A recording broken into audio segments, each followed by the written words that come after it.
Okay, Carmen came here and do autism blog and autistic shutdowns. Um, what can lead to an autistic shutdown is an autistic burnout. Like this week, I had a burnout yesterday and during the night where I just was burnt out. I can only communicate with my phone that way, or pointing to things that I want it. So yeah. I was just burnt out. I had way too many events. If an autistic person has too many events, they can go to an autistic burnout, to an autistic shutdown. So yeah, a lot of that could happen. And that's why I had a shutdown. I had a lot of burnouts this summer. I just got burnt out a lot. And this past week has been the roughest week on me.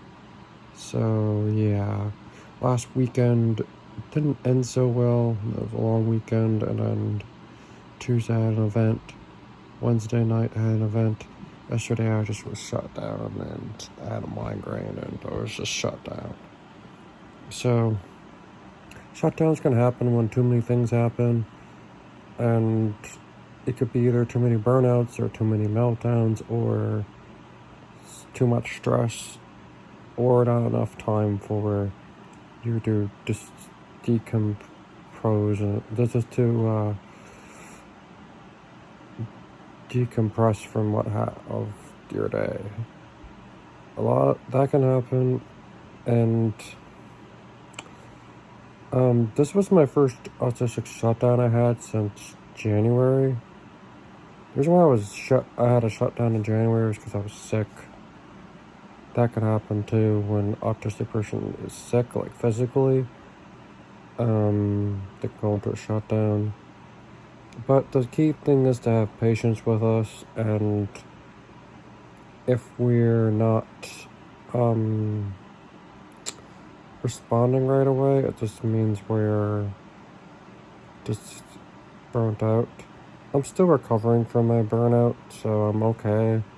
At least it's the weekend starting, and I can just do self-care stuff like painting my dinosaur, maybe going out for a walk with fresh air, and doing things, watching one of my favorite shows, and I might just play some computer games. So yeah, that will help me out. And when you see a friend or your family member in an autistic shutdown, just have patience with them and maybe let them be.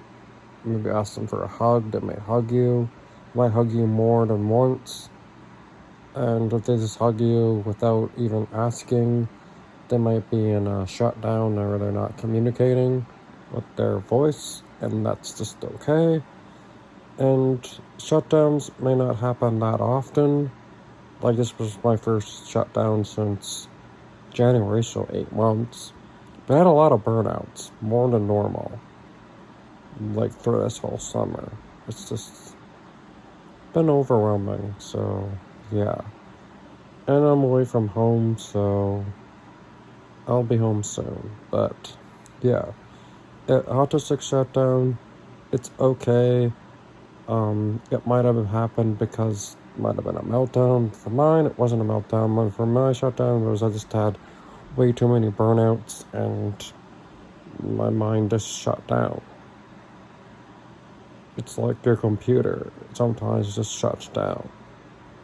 If you put too many commands in at once, eventually it'll just freeze and then shut down. Same thing with autistic shutdown. Well, I just wanted to show you, get my point across. Well, that's it. I hope I got my point across with autistic shutdown. Okay, for now, this is, I hope you have a good day, night, evening, and you are loved.